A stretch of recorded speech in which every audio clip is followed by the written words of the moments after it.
والصلاة والسلام على إمام المتقين سيد الأولين والآخرين وعلى آله وأصحابه وأزواجه وأهل بيته أجمعين. أما بعد، أعوذ بالله من الشيطان الرجيم. بسم الله الرحمن الرحيم. إن عدة الشهور عند الله 12 شهرا في كتاب الله يوم خلق السماوات والأرض. صدق اللہ العظیم.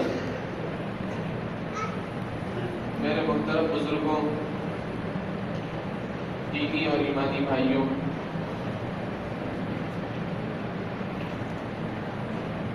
یہ مہینہ اسلامی کیلنڈر کا 8واں مہینہ ہے، شعبان المعظم کا مہینہ ہے.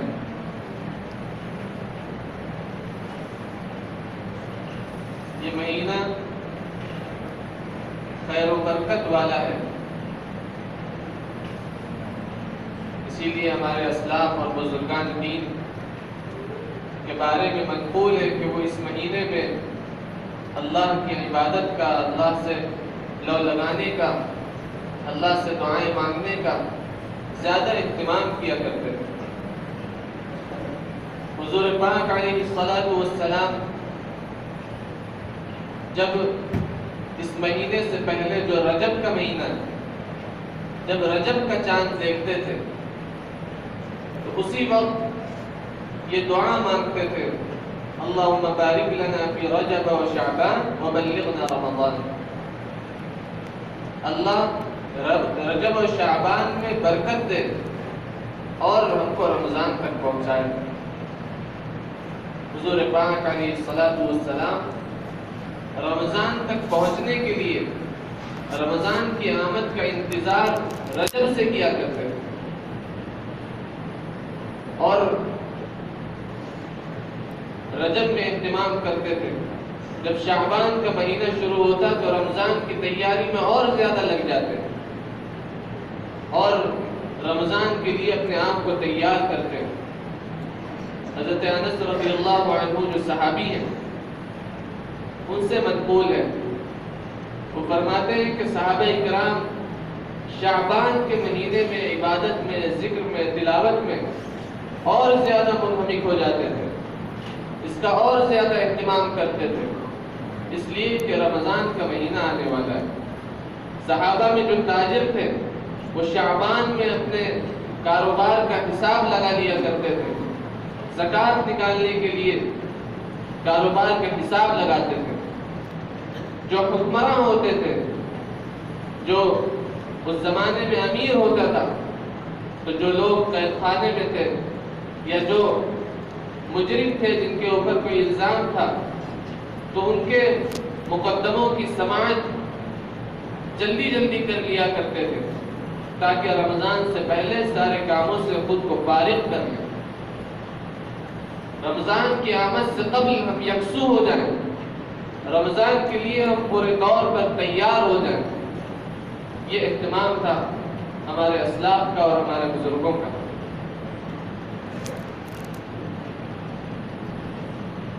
شعبان کا مہینہ جو چل رہا ہے، اس میں ہم کو کیا کرنا چاہیے، ہم کو کیا تیاریاں کرنا چاہیے، کس طرح سے ہم اس مہینے کو گزاریں. تو میرا بھائیوں، کچھ کام ہیں جو کرنے کے، جن کو کر کے ہم رمضان کی تیاری کر سکتے ہیں، اس مہینے کو بہتر انداز میں گزار سکتے ہیں. پہلا کام یہ کہ چاند کا اہتمام. چاند شعبان کا ہو چکا ہے اور اس مہینے کی تاریخوں کو یاد رکھنے کا اہتمام کریں. حضور پاک علیہ الصلاۃ والسلام نے حدیث پاک میں تاکید فرمائی کہ شعبان کے چاند کا اہتمام کرو، اس لیے کہ اسی کے مطابق رمضان کا چاند دیکھ سکو. جب شعبان کی 29ویں تاریخ ہو تو مغرب کے بعد رمضان کا چاند دیکھو.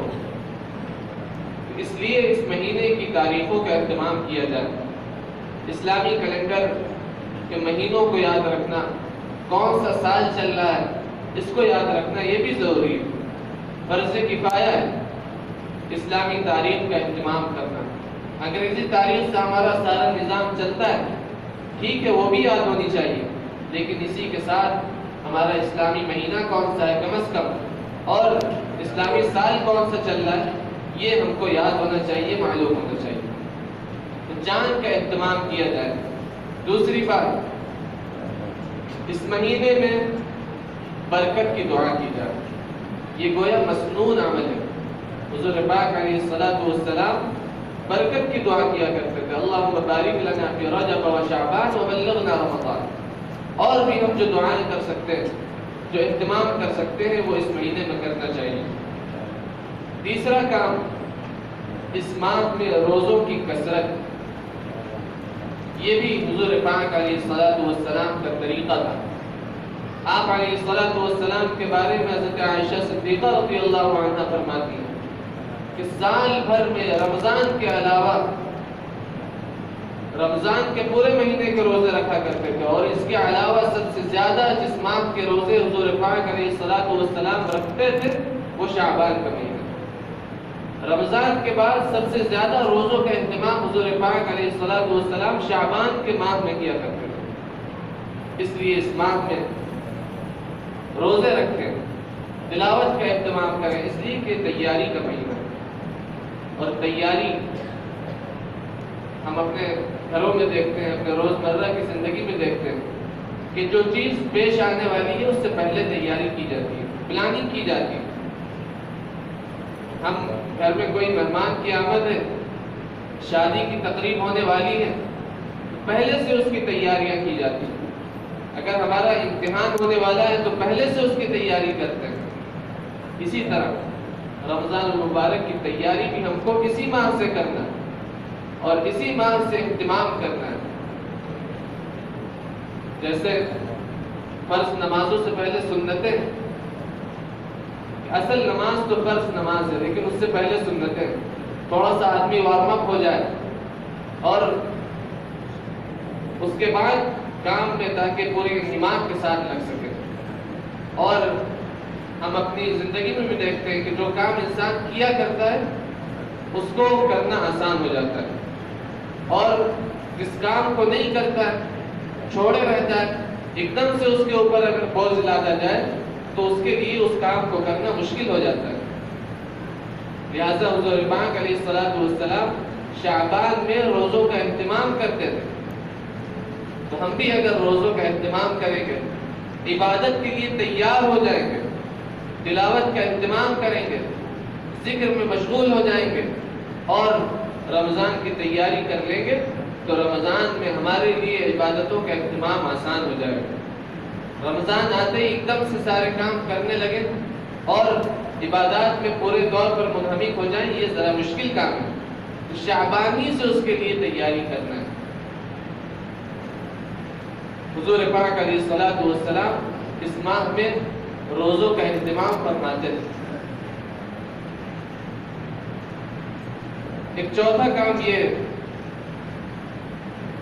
کہ تیاری ہم کو رمضان کی کرنا ہے. تیاری دو طریقے سے ہوگی، یعنی تیاری کے دو پہلو ہیں. ایک دینی اعتبار سے تیاری کرنا ہے اور دوسرے دنیاوی اعتبار سے بھی تیاری کرنا ہے. دنیاوی اعتبار سے کیا تیاری کرنا ہے؟ مثال کے طور پر ہماری جو عید کی شاپنگ ہے، عید کی تیاری ہے، وہ اسی ماہ میں کر لی جائے. رمضان کے لیے رمضان کے کاموں کو سمیٹ لیا جائے تاکہ رمضان کی گھڑیاں، رمضان کی ساعتیں، رمضان کے لمحات، رمضان کے شب و روز ہمارے پورے طور پر عبادت میں مشغول لگ سکیں. ہم رمضان کے ایام کو، رمضان کے اوقات کو لہو و لعب میں اور بازاروں میں، مارکیٹ میں، شاپنگ میں ضائع نہ کریں، بلکہ رمضان سے پہلے ہی اس کی تیاری کر لی جائے. عید جو ایک اسلامی تہوار ہے اور جس کے لیے سب لوگ تیاری کرتے ہیں، اس کی تیاری اسی ماہ میں کر لی جائے. ہمیں جو اپنے کپڑے خریدنا ہے، سلوانا ہے، اور اپنے بچوں کے لیے سامان خریدنا ہے، گھر کے لیے کچھ تیاری کرنا ہے، تو جو تیاری ہم شعبان میں کر سکتے ہیں عید کے لیے، وہ تیاری ابھی سے کرنا ہے۔ دوسرا کام دنیاوی تیاری کا یہ ہے کہ رمضان میں جو ہمارے گھر کا سودا سلب ہے، جو راشن ہے، چاول ہے، آٹا ہے، اس طرح کی جو چیزیں ہم پہلے سے لا کر رکھ سکتے ہیں ان کو پہلے ہی سے ہم جمع کر دیں، تاکہ رمضان میں ہمیں ان چیزوں کے لیے مارکیٹ جانے کی اور بازار جانے کی ضرورت نہ پڑے۔ مارکیٹ میں ہمارا وقت کم سے کم لگے، ہم اپنے زیادہ سے زیادہ اوقات کو، زیادہ سے زیادہ لمحات کو ہم دین کے کاموں میں، عبادت میں، ذکر میں، تلاوت میں اور اللہ سے دعائیں مانگنے میں، اللہ سے لو لگانے میں، اس میں مشغول ہو کر اپنے رمضان کے لمحات کو گزاریں۔ اسی طرح جو بھی کام ہے ہم اس کے لیے پہلے سے تیاری کر لیں، اور اسی کے ساتھ ہم میں جو نوجوان ہیں اور جو موبائل کا استعمال کرتے ہیں اس کے لیے بھی ابھی سے عادت بنائیں کہ ہم موبائل کا بقدر ضرورت استعمال کریں، انٹرنیٹ پر ہم بقدر ضرورت جائیں اور ضرورت پوری ہو جائے تو ہم موبائل کو رکھ دیں۔ ویسے بھی نہیں ہونا چاہیے، عام حالات میں بھی نہیں ہونا چاہیے، وقت کا ضیاع نہیں ہونا چاہیے، لیکن رمضان کی تیاری کے لیے اس کا زیادہ اہتمام کیا جائے، ابھی سے عادت بنا لی جائے، ابھی سے تیاری کر لی جائے کہ ہم اپنے وقت کا صحیح استعمال کرنے والے بن جائیں، ہمارا وقت ضائع نہ ہو، کارآمد چیزوں میں اپنا وقت لگائیں، مفید کاموں میں اپنا وقت صرف کریں، تاکہ رمضان کا جب مہینہ آئے تو ہم پورے طور پر تیار ہوں عبادت کے لیے اور روزوں کے لیے، تراویح کے لیے، نوافل کے لیے ہم پورے طور پر تیار ہو چکے ہوں۔ یہ چند کام ہیں جو دنیاوی تیاری کے اعتبار سے ہیں۔ دینی اعتبار سے یہ ہے کہ ہم نمازوں کا اہتمام ابھی سے شروع کر دیں، فرض نمازوں کا اہتمام، فرائض کے ساتھ جو سنتیں ہیں، سنت مؤکدہ ہیں اور جو نوافل جڑی ہوئی ہیں ان کا اہتمام ابھی سے شروع کر دیں، تاکہ رمضان میں ہمارے لیے رمضان کی جو زیادہ عبادتیں ہیں وہ کرنا آسان ہو جائے، رمضان میں تراویح میں کھڑا ہونا آسان ہو جائے، رمضان میں قرآن کا سننا آسان ہو جائے، اس کے لیے بھی تیاری کریں۔ میرے محترم بزرگوں، اس ماہ میں ایک شب ہے، ایک رات ہے جو بہت برکت والی ہے۔ ماہ شعبان کی 15 تاریخ شب برات جو مشہور ہے، برکت والی رات ہے، اور اس رات میں بندوں کے اعمال اللہ کے دربار میں پیش کیے جاتے ہیں۔ حضور پاک علیہ الصلوۃ والسلام پیر اور جمعرات کا روزہ رکھا کرتے تھے۔ ایک صحابی نے عرض کیا کہ یا رسول اللہ، آپ اتنی پابندی کے ساتھ پیر اور جمعرات کا روزہ رکھتے ہیں؟ تو حضور پاک علیہ الصلوۃ والسلام نے فرمایا کہ پیر اور جمعرات کو بندوں کے اعمال اللہ کے ہاں پیش کیے جاتے ہیں، اور مجھے یہ بات پسند ہے، میں اس بات کو پسند کرتا ہوں کہ جب میرے اعمال اللہ کے دربار میں پیش کیے جائیں تو میں روزے سے ہوں، روزے کی حالت میں ہوں۔ اسی لیے یہ ہفتے واری اعمال پیر اور جمعرات کو پیش کیے جاتے ہیں، پھر سالانہ جو اعمال ہیں بندوں کے وہ 15ویں شعبان کو اللہ کے حضور میں پیش کیے جاتے ہیں، اور اسی رات میں بندوں کے سال بھر کے فیصلے کیے جاتے ہیں، کون کس کی شادی ہوگی، کس کے یہاں بچے ہوں گے، کون حج پہ جائے گا، کون اس سال آئندہ سال تک زندہ رہے گا، کس کو موت آ جائے گی، کس کو کتنا رزق دیا جائے گا، یہ سارے فیصلے اس رات میں ہوتے ہیں۔ لہٰذا ہمیں اس رات کا اہتمام کرنا ہے، اس رات میں عبادت کرنا ہے اور دن کو روزہ رکھنا ہے۔ روزہ اس دن کا مستحب ہے، ضروری نہیں ہے، لیکن ہم کوشش کریں کہ اگر استطاعت ہے، ہم رکھ سکتے ہیں تو اس کا اہتمام کریں۔ اس رات میں جو بعض خرابیاں ہیں ان سے اپنے آپ کو بچانا ہے۔ رات میں عبادت کا حکم دیا گیا ہے، لیکن کسی خاص قسم کی عبادت کا ذکر نہیں ہے، لہٰذا ہم جتنی عبادت کر سکتے ہو، جتنی ہماری استطاعت ہو اتنی عبادت کر لیں، اور رات غروب آفتاب کے بعد سے مغرب کے وقت سے شروع ہو جاتی ہے۔ ہم اگر رات میں نہیں جاگ سکتے تو مغرب کے بعد کچھ عبادت کر لیں، اوابین پڑھ لیں، تھوڑی سی تلاوت کر لیں، اللہ سے دعا مانگ لیں، یہ عبادت بھی کافی ہو جائے گی۔ اور حدیث پاک میں آتا ہے کہ 15 شعبان کو اللہ تبارک و تعالی آسمان دنیا پر غروب آفتاب کے وقت ہی سے آ جاتے ہیں اور اللہ کی طرف سے اعلان ہوتا ہے کہ ہے کوئی رزق کا طلب کرنے والا جس کو میں رزق دوں، ہے کوئی معافی چاہنے والا جس کو میں معاف کروں، ہے کوئی مصیبت سے خلاصی چاہنے والا جس کو خلاصی عطا کی جائے۔ اللہ کی طرف سے یہ اعلان غروب آفتاب کے وقت ہی سے شروع ہو جاتا ہے۔ اللہ تبارک و تعالی ہم سب کو رمضان کی تیاری کی توفیق نصیب فرمائے اور اس مہینے کو رمضان کی تیاری میں اہتمام کے ساتھ اللہ اپنی عبادت کے ساتھ اور گناہوں سے بچتے ہوئے گزارنے کی توفیق نصیب فرمائے۔ وآخر دعوانا الحمد للہ۔